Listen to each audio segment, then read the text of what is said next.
kasih.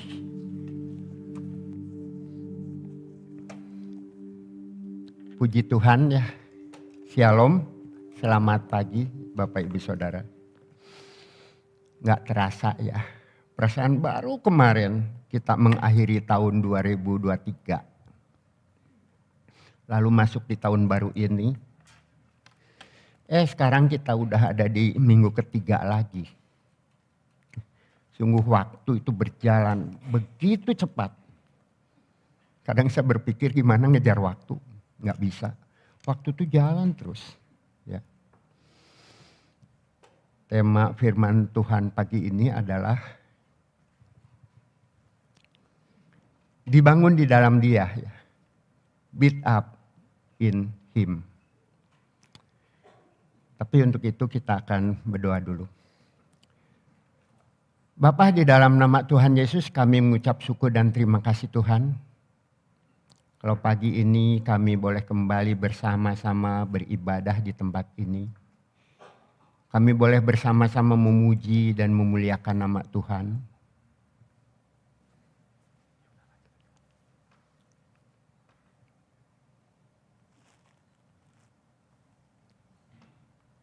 Oke, thank you.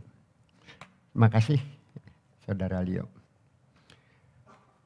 Tuhan, kami bersyukur, kami tetap berterima kasih kepada Engkau. Sehingga pagi ini Tuhan kami ada di tempat ini. Tuhan, kami mohon di dalam nama Tuhan Yesus, kami mohon belas kasihan Engkau Tuhan. Engkau yang beracara di tengah-tengah kami. Engkau mengurapi setiap kami yang hadir. Engkau membukakan hati dan pikiran kami Tuhan. Sehingga kami boleh menerima berkat kebenaran firman Tuhan yang daripada Engkau. Bapa, Engkau juga yang memimpin kami. Engkau yang berkata-kata. Engkau kuasai lidah bibir hamba-Mu Tuhan. Sehingga apa yang diungkapkan itu benar-benar daripada Engkau. Terima kasih Bapa. Terima kasih Yesus. Terima kasih Roh Kudus. Kami juga berdoa untuk mereka yang online Tuhan. Engkau bukakan juga hati mereka. Sehingga mereka boleh menangkap kebenaran firman Tuhan ini. Di dalam nama Tuhan Yesus kami berdoa dan mengucap syukur. Amin. Nah Bapak Ibu Saudara yang kekasih.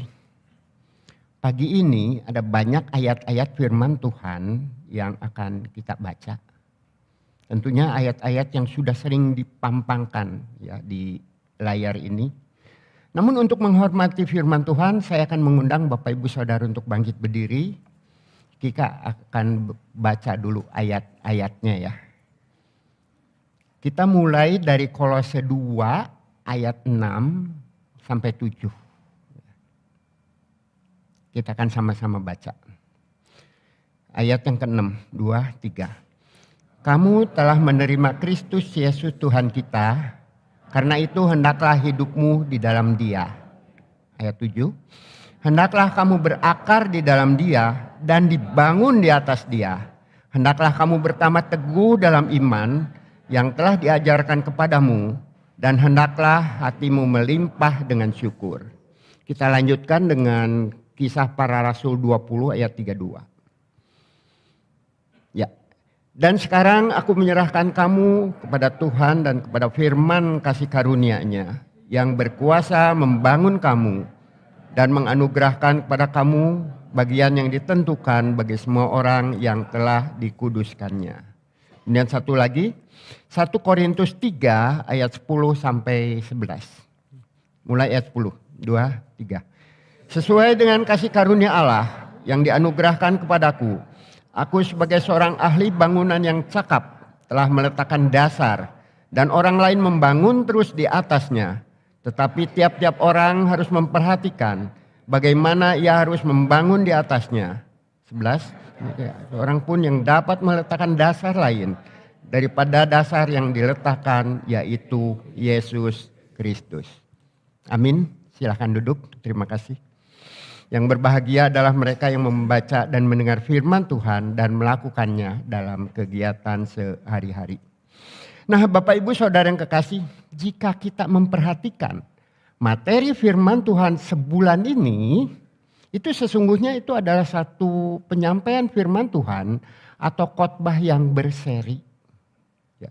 Kesemuanya bermuara kepada Tuhan Yesus Kristus. Semuanya itu berpusat kepada Tuhan Yesus Kristus. Semuanya ada di dalam Tuhan Yesus Kristus. Kita reminding saya bentar. Minggu yang lalu kita sudah belajar tentang hidup di dalam Dia, berjalan di dalam Dia. Contohnya, masih ingat? Contohnya adalah Henok. Ya. Bagaimana ia hidup bergaul dengan Tuhan, bagaimana ia berjalan di dalam Tuhan. Kemudian minggu berikutnya berakar di dalam Dia. Masih ingat contohnya siapa? Yusuf. Manusia mereka-rekakan sesuatu yang buruk, tetapi Tuhan mereka-rekakan sesuatu yang baik. Ya. Nah, sekarang lanjutannya adalah dibangun di dalam Dia, ya, atau build up in Him. Ya. Yang pertama, ini ada satu pertanyaan ya. Siapa sih yang dibangun di dalam Tuhan Yesus Kristus? Nah, Bapak Ibu Saudara yang kekasih, pagi ini firman Tuhan itu akan dijelaskan secara tekstual. Artinya konteks firman Tuhan itu mengacu kepada ayat-ayat yang sudah kita baca baru saja bersama ya. Saya akan mulai dari Kolose 2 ayat 6. Tadi kita udah baca. Saya akan ulangi.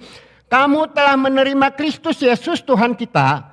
Karena itu hendaklah hidupmu di dalam Dia. Baru saja kita baca itu adalah penggalan surat Rasul Paulus kepada jemaat di Kolose. Ya. Nah, Rasul Paulus itu kembali mengingatkan waktu itu kepada jemaat di Kolose bahwa mereka telah menerima Kristus Yesus itu sebagai Tuhan.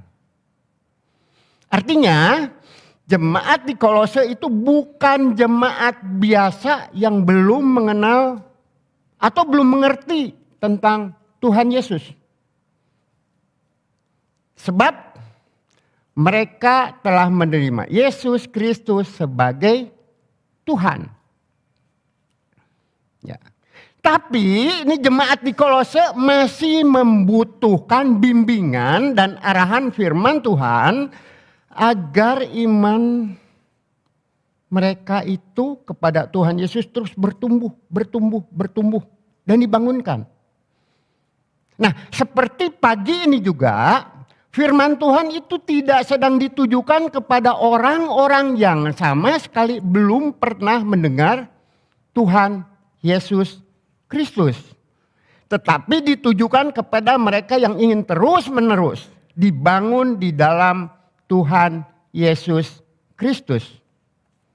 Nah, firman Tuhan pagi ini itu ditujukan kepada orang-orang yang ingin terus belajar dan diajar oleh kebenaran firman Tuhan. Oke? Nah, jika pagi ini ada di antara kita yang sama sekali belum pernah mendengar Tuhan Yesus dan setelah mendengar firman Tuhan itu merasa terpanggil dan ingin dilayani. Nah, kami tentu bersedia untuk itu ya. Ntar kita di bawah kita ngobrol-ngobrol sambil ngopi-ngopi. Ada yang belum pernah mendengar Tuhan Yesus? Ya, puji Tuhan. Puji Tuhan. Nggak ada yang angkat tangan. Artinya betul firman Tuhan pagi ini adalah untuk kita yang ingin bertumbuh di dalam iman akan pengenalan kepada Tuhan Yesus Kristus. Ya. Saya mau tekankan pagi ini firman Tuhan pagi ini bukan orang-orang dengan tipe penjahat yang disalibkan di samping Tuhan Yesus Kristus. Ya. Saya meyakini orang tersebut, maksudnya orang yang disalib di samping Tuhan Yesus Kristus pasti menerima anugerah keselamatan. Nanti Bapak Ibu Saudara bisa konfirmasi di dalam Lukas 23 ayat 43. Dicatat saja, enggak akan saya tayangkan di sini. Tetapi penjahat yang disalib di samping Tuhan Yesus Kristus, saya mau katakan pagi ini, ia tidak punya kesempatan untuk mengaplikasikan atau untuk mengimplementasikan imannya di dalam kehidupan sehari-hari. Nggak ada kesempatan buat dia. Orang tersebut itu nggak ada kesempatan untuk menjadi pelaku firman. Dan orang itu tidak diberi kesempatan untuk berbuat baik. Saya mau katakan itu. Jadi jika Bapak, Ibu, Saudara dan saya pada pagi hari ini mempunyai kesempatan untuk berbuat baik, maka lakukan itu. Ya. Oke. Kita lanjutkan ke ayat berikutnya. Kolose 2 ayat 7. Ya. Hendaklah kamu berakar di dalam Dia dan dibangun di atas Dia. Hendaklah kamu bertambah teguh dalam iman yang telah diajarkan kepadamu, dan hendaklah hatimu melimpah dengan syukur. Nah, Bapak, Ibu, Saudara dan saya, kita nih adalah orang-orang yang beruntung dan patut bersyukur. Saya mau katakan itu. Sebab boleh merenungkan bagian dari surat Kolose yang baru saja kita baca. Surat Kolose itu adalah juga firman Tuhan yang tertulis. Yang ada di dalam Alkitab. Itu memang tulisan Rasul Paulus, tetapi sudah tercatat di dalam Alkitab. Maaf bicara, saya sering mendengar. Bahkan menyaksikan dengan mata kepala sendiri. Ada orang-orang tertentu yang tidak memiliki kesempatan untuk membangun iman. Ya. Dan atau menjadi pelaku firman. KTP-nya bisa saja Kristen. Tetapi kesempatan untuk mendengar firman Tuhan itu sangat-sangat terbatas sekali. Bahkan mungkin kedengar sambil lalu begitu aja. Kesempatannya hampir tidak ada. Ya. Manakala ajal menjelang, orang dengan tipe tersebut dilayani, dibimbing oleh seorang hamba Tuhan. Nah, atas dasar kemurahan dan anugerah Tuhan, ia boleh menerima Yesus sebagai Tuhan dan Juru Selamat. Di hari-hari terakhir, di jam-jam terakhir, mungkin di menit-menit terakhir. Ya. Tetapi kesempatan untuk membangun iman dan atau menjadi pelaku firman tidak dimilikinya. Mungkin Bapak, Ibu, Saudara juga pernah melihat hal yang seperti ini. Sebab setelah itu ia meninggal dunia. Ya, dipanggil pulang katanya sih. Nah, kasus tersebut ini adalah salah satu contoh kedaulatan Tuhan tentunya. Oke, kita akan kembali ke Kolose 2 ayat 7. Lembaga Alkitab Indonesia atau LAI itu menuliskan seperti itu ya terjemahannya. Hendaklah kamu berakar di dalam Dia dan dibangun di atas Dia. Hendaklah kamu bertumbuh teguh dalam iman, bertambah teguh dalam iman yang telah diajarkan kepadamu, dan hendaklah hidupmu melimpah dengan syukur. Lalu kita bandingkan dengan ditulis oleh King James Version ya. Di sana dituliskan begini. Rooted and built in him and established in the faith, just as you were taught, abounding in thanksgiving. Nah, Kolose 2 ayat 7, LAI mengatakan dibangun di atas Dia. Perhatikan yang dikasih teks lain. Sementara King James Version mengatakan build up in him. Kalau diterjemahkan artinya dibangun di dalam Dia. Nah, Bapak, Ibu, Saudara yang kekasih, Alkitab itu sangat-sangat unik dan sangat menarik ya. Terjemahan satu mengatakan dibangun di atas Dia. Sementara yang lain bilang dibangun di dalam Dia.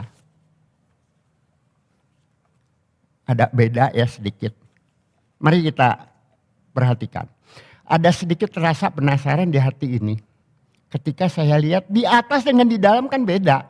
Di atas itu outside, sementara di dalam itu inside ya. Saya juga penasaran. Mengapa kok terjemahannya bisa begitu berbeda? Terus terang, saya tidak berusaha untuk mencari dari bahasa aslinya. Ya. Memang awalnya saya ingin mencari ke sana. Tapi saya sebagai orang Bandung tentunya lebih paham budaya Sunda dibandingkan budaya Barat atau budaya Timur. Saya coba cari dulu Alkitab yang ada. Ya, enggak berusaha berselancar lewat sosmed. Saya coba Alkitab terjemahan bahasa Sunda, saya coba baca. Ternyata dibangun di atas dia itu diterjemahkan menjadi mekar di Anjeuna. Yuk kita lihat tulisannya. Kolosa 2 ayat 7. Memang ditulisnya Kolosa bukan Kolose ya. Saya bacakan. Kusabab eta kudu terus ngakar di Anjeuna. Mekar di Anjeuna. Pingkin percaya ke Anjeuna. Luyu jeung piwuruk nuges katarima sarta pinuh ku tumarima. Mohon maaf yang enggak terlalu fasih di dalam bahasa Sunda ya. Nah, kata-kata mekar di Anjeuna itu bisa diartikan berkembang terus menerus ke arah progres yang lebih baik dan lebih baik lagi. Dan yang lebih penting di sini adalah berkembang di Anjeuna. Artinya di dalam dia. Oh, artinya sama ya. King James Version dengan bahasa Sunda itu sama gitu. Ya. Berkembang bukan atas dasar kekuatan atau kemampuan sendiri. Tetapi atas dasar kebergantungan kepada dia. Berkembang dan atau dibangun dengan bertumbuh kepada pondasi yang sangat kuat. Siapa itu? Dia adalah Tuhan Yesus.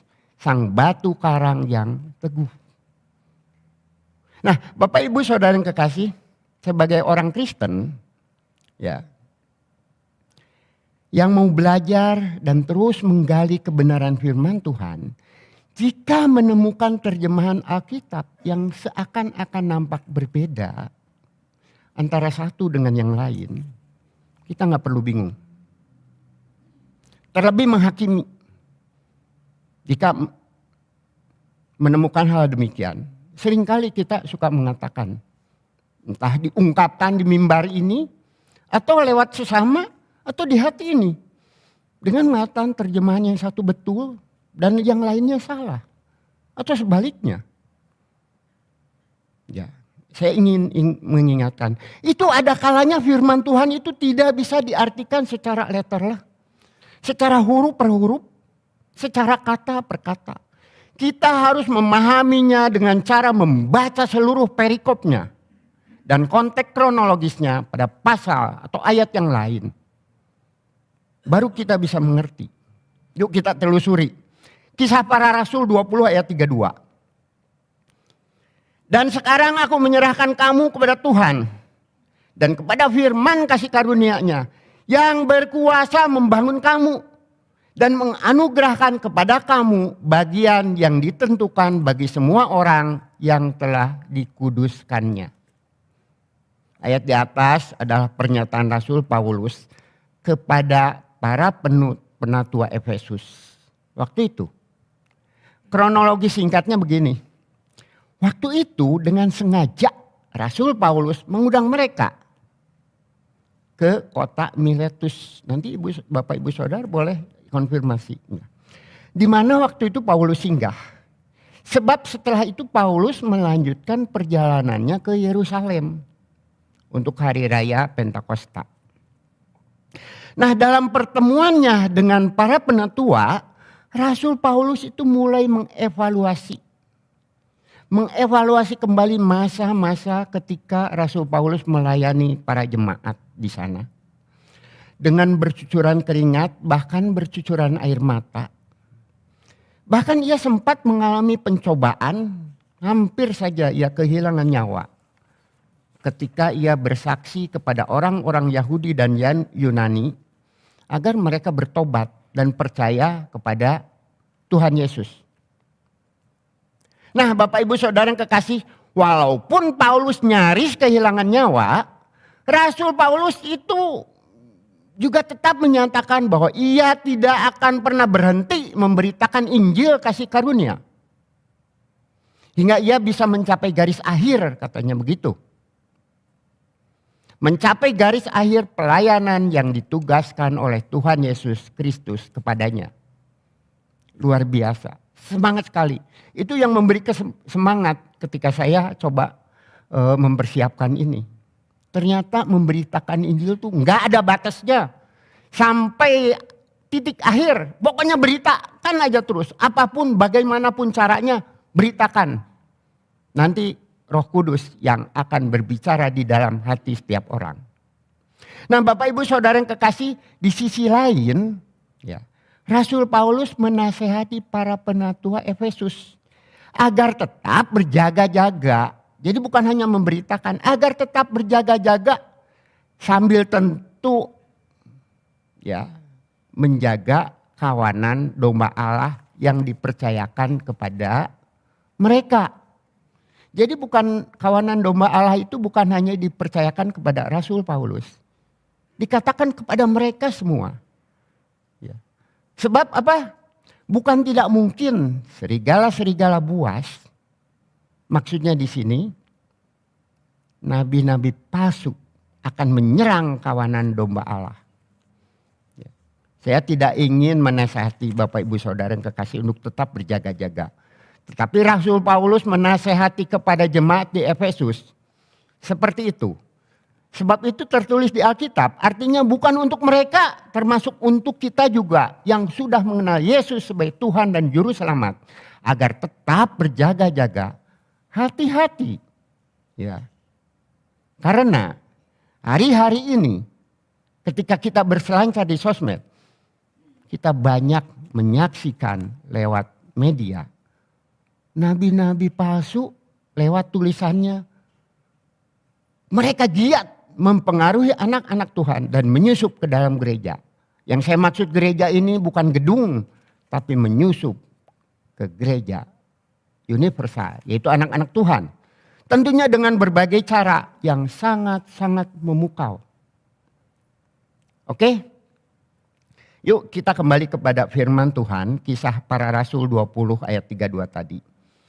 Oleh sebab itu dengan otoritas yang dari Tuhan, Rasul Paulus mengatakan bahwa, dan sekarang aku menyerahkan kamu kepada Tuhan dan kepada firman kasih karunia-Nya yang berkuasa membangun kamu dan menganugerahkan kepada kamu bagian yang ditentukan bagi semua orang yang dikuduskannya. Nah, waktu itu Rasul Paulus itu enggak sedang berkata kepada jemaat biasa. Ayat tersebut jelas ditujukan ya kepada jemaat Efesus. Firman Tuhan berkuasa membangun para penatua jemaat Efesus.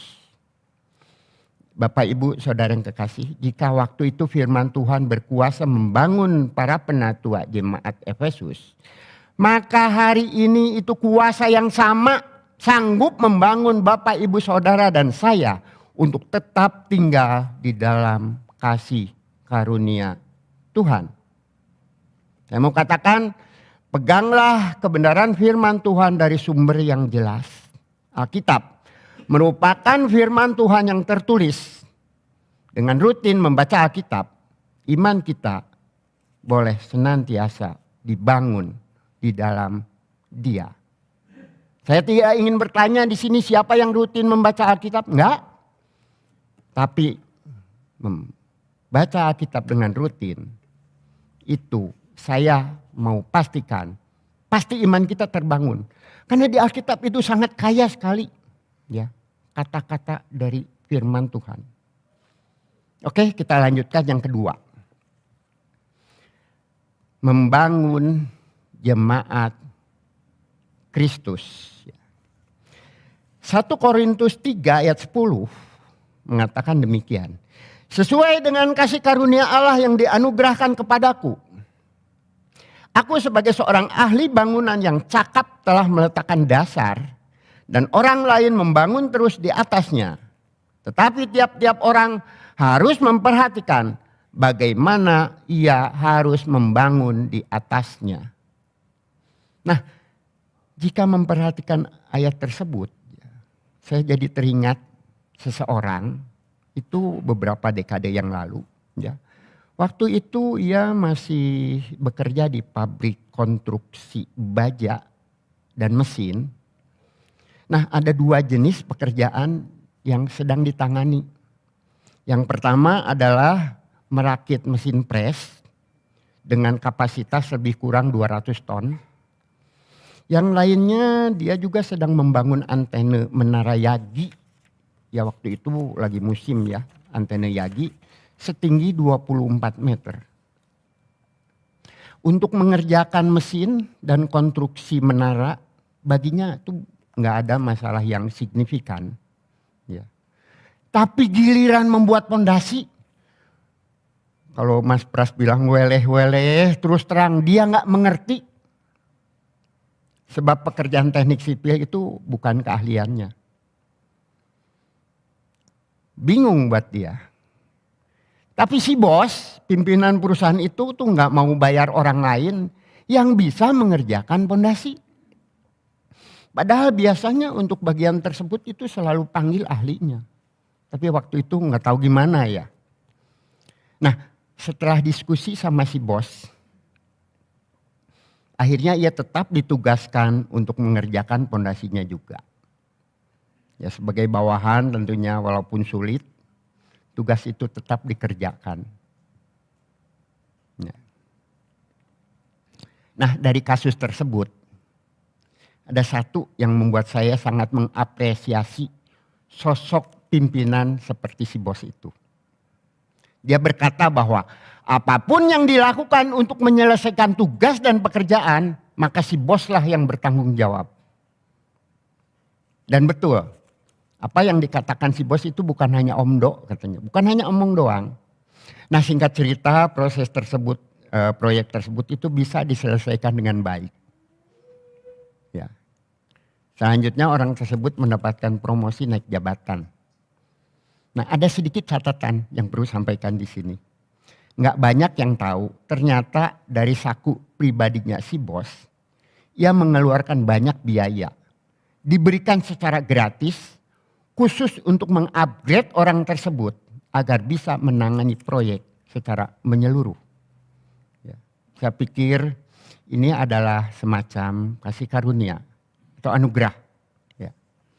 Nah Bapak Ibu Saudara yang kekasih, Rasul Paulus tuh pernah bilang bahwa sesuai dengan kasih karunia Allah yang dianugerahkan kepadaku, aku sebagai seorang ahli bangunan yang cakap telah meletakkan dasar dan orang lain membangun terus di atasnya. Tetapi tiap-tiap orang itu harus memperhatikan bagaimana ia harus membangun di atasnya. Saya pikir pernyataan Rasul Paulus ini sejenis metafora ya. Tolong dikoreksi jika saya salah. Sebab Alkitab itu nggak pernah melaporkan bahwa Rasul Paulus pernah membangun satu bangunan seperti Salomo. Pada zamannya dia membangun bait Allah. Pada waktu itu yang dilakukan Rasul Paulus adalah membangun pondasi kekristenan. Jemaat Tuhan di banyak tempat. Dengan banyak resiko ia pergi dari satu kota ke kota lain. Dengan bercucuran keringat dan air mata. Bahkan nyaris kehilangan nyawa. Ya. Rasul Paulus bukan hanya memperkenalkan Yesus sebagai Tuhan dan Juru Selamat. Rasul Paulus tidak hanya memberitakan Injil lalu pergi begitu saja. Rasul Paulus selalu memantau proses perkembangan jemaat yang ia sudah injili. Ya.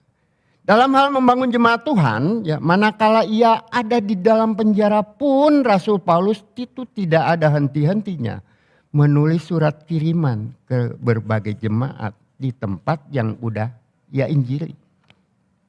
Tujuannya tentu untuk memelihara jemaat Tuhan.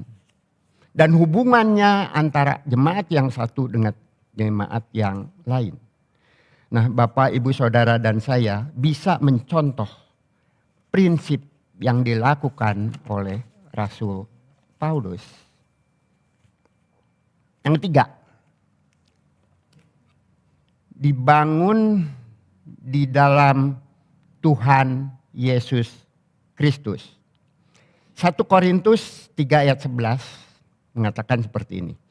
Karena tidak ada seorang pun yang dapat meletakkan dasar lain daripada dasar yang telah diletakkan, yaitu Yesus Kristus. Bapak Ibu Saudara yang kekasih, saya mau ajak alam pikiran kita semua untuk berimajinasi. Berimajinasi boleh kan? Asal jangan menghayal. Ya. Anggap saja pagi ini semua kita adalah arsitektur hebat dan ternama.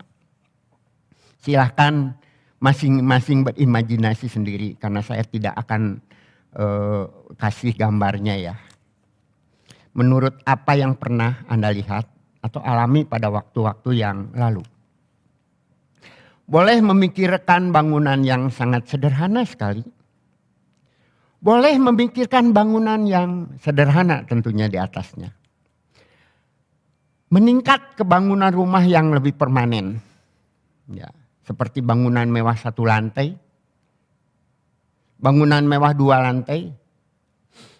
3 lantai dan seterusnya. Atau bangunan pencakar langit setinggi puluhan lantai, bahkan ratusan lantai. Nah sekarang mari perhatikan bagaimana pondasi bangunan tersebut itu dibuat. Mulai dari proses yang biasa-biasa saja, pondasi yang batu diletakkan di atas tanah. Ya. Waktu itu saya pernah tinggal di rumah panggung. Pondasinya cuma batu diletakkan, kemudian ada tiang dan dibuat ya rumah seperti itu. Ada lagi yang digali kurang dari 1 meter. Kemudian ada istilah pondasi cakar ayam ya. Ada juga pondasi yang dibuat dengan cara mengebor tanah puluhan atau bahkan mungkin ratusan meter. Dan memasukkan tiang-tiang pancang ke dalam perut bumi hingga mencapai permukaan keras di dalam sana. Tujuan pondasi itu dibuat adalah dibuat sedemikian rupa tentu supaya bangunan yang didirikan di atasnya itu kuat, kokoh dan tidak mudah roboh. Ya. Ada istilah sebaik, semewah atau seindah apapun bangunan dibuat, jika pondasinya tidak dibangun dengan bagus dan kuat, maka sia-sialah bangunan itu berdiri. Nah Bapak Ibu Saudara yang kekasih, gambaran membuat pondasi yang baru saja saya ceritakan, yang Bapak Ibu Saudara imajinasikan juga tentunya, itu adalah usaha manusia. Usaha manusia membuat pondasi sedemikian rupa, harapannya tentu suatu bangunan yang bagus, indah dan kuat. Saya mau katakan, semua itu nggak ada yang salah. Ya. Nah yang jadi pertanyaan adalah, pernahkah Bapak Ibu Saudara melihat ada bangunan yang menjadi miring atau roboh akibat pondasinya ikut melesak ke dalam tanah? Saya pernah menyaksikan. Kasusnya sebagai orang mesin tentu bikin bangunan untuk mesin-mesin yang berat ya. Nah setelah sekian lama ya bangunan mesin dan alat berat itu beroperasi, bangunan tersebut itu pondasinya melesak ke dalam tanah. Selidik punya selidik, yang salah itu ternyata bukan pondasinya yang tidak kuat. Tetapi tempat pondasi itu dibangun, tempat pondasi dan alat itu dibangun, tanahnya menjadi labil. Persis seperti firman Tuhan yang mengatakan dibangun di atas pasir, ada yang dibangun di atas batu. Waktu itu dibangun di atas tanah. Entah gimana ceritanya, kurang perhatian atau kurang penelitian. Ya. Udah dibangun sekian lama, memang beroperasi sekian lama, tapi ternyata setelah sekian lama beroperasi, memang tahunan ya, bangunan mesin itu menjadi miring. Ya. Nah Bapak Ibu Saudara yang kekasih, kita boleh membangun iman dan harapan dengan segala aktivitas sosial dan perbuatan baik yang dilakukan di hampir sepanjang umur hidup kita di dunia ini. Tetapi jika iman dan harapan itu tidak didasarkan pada koridor yang benar, maka cepat atau lambat iman dan harapan itu akan melesak dan terkubur di dalam tanah. Persis seperti bangunan yang melesak ke dalam tanah berikut pondasinya. Dan ujung-ujungnya kita menjadi kecewa. Nah, pesan firman Tuhan pagi ini, bangunlah pondasi iman dan harapan itu di dalam Tuhan Yesus Kristus. Jadi benar apa yang ditulis oleh Rasul Paulus. Karena tidak ada seorang pun yang dapat meletakkan dasar lain daripada dasar yang telah diletakkan, yaitu Yesus Kristus. Saya minta waktu ya, 2 atau 3 menit lagi.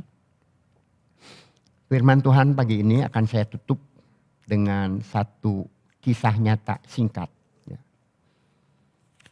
Satu saat saya pernah didatangi oleh teman saya, seumuran atau bahkan dia lebih tua dari saya. Dia curhat seperti ini, rupanya ia kecewa karena salah memahami kondisi anak kesayangannya. Dia datang sambil menahan air mata emosi. Dia mengatakan seperti ini. Anak saya laki-laki dulu itu sangat baik. Dulu selalu patuh terhadap orang tua. Tapi setelah ia menikah, ia berubah. Saya dengerin aja. Dia berkata gini. Saya cuma minta ia datang malam itu. Dia bilangnya, maaf papa. Besok saja ya. Sekarang lagi sibuk. Lalu katanya lagi, teman saya bilang lagi, anak saya lupa katanya. Bagaimana saya banting tulang membesarkan anak dan menyekolahkan dia sampai menjadi orang seperti sekarang ini. Saya cuma garuk-garuk kepala aja dengernya ya, karena nggak ngerti dia. Sampai di situ saya dengerin aja. Nah sekarang kita bandingkan dengan kasus berikut. Ada ortu juga sudah ada umur. Waktu ia masuk UGD, ia berderai air mata bahagia. Aneh bukan?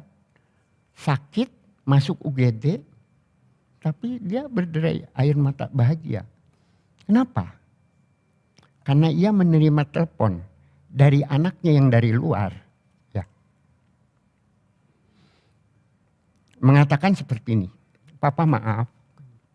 Saya hanya bisa standby.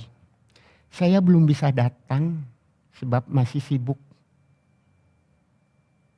Ortu itu menjawab dalam kondisi sakitnya. Enggak apa-apa nak.